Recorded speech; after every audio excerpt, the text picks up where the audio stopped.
Praise the lord. సహోదరులు భక్సింగ్ గారి అనుభవములు, దేవుడు తనకు బయలుపరిచిన దైవ మర్మములు. నేనిప్పుడు శరీరమందు జీవించుచున్న జీవితము దేవుని కుమారుని అందలి విశ్వాసం వలన జీవించుచున్నాను. గలతీయులకు రాసిన పత్రిక 2:20. విశ్వాసులు అనేకులు యేసుక్రీస్తు ప్రభు మరణమునందు విశ్వసించెదరు, కానీ వారు తమ స్వంత పాత స్వభావమునకు చనిపోరు. ఎందుకనగా వారు దేవుని పునరుద్ధాన శక్తిని తమ జీవితములకు అన్వయింప చేసుకొనరు. ఆయన మరణములో ఆయనతో మనము అంటుకట్టబడిన ఎడల ఆయన పునరుద్ధాన సాదృశ్యమునందు కూడా మనము ఆయన వలె నుందుము. రోమిలికి రాసిన పత్రిక 6:5.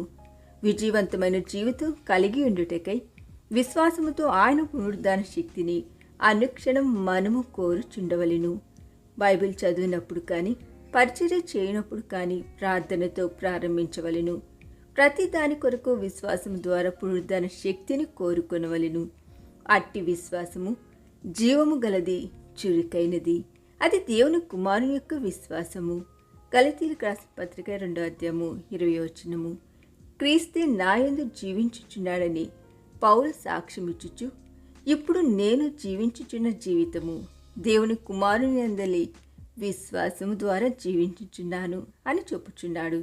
ప్రభువైన యేసు నీయందు జీవించుచున్నాడని గుర్తెరిగి నీ అక్కరలు, బాధ్యతలు, పరీక్షలలో ఆయన యందలి విశ్వాసమును అభ్యాసం చేసుకొనవలెను.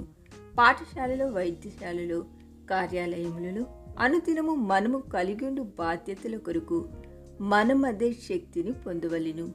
శోధనలో, కష్టములలో ఆ శక్తిని మనము రుజువుపరచవలెను. ఈ దిన ధ్యానము మనందరి ఆత్మీయ జీవితమునకు ఆశీర్వాదకరముగా ఉండునుగాక. ఆమేన్.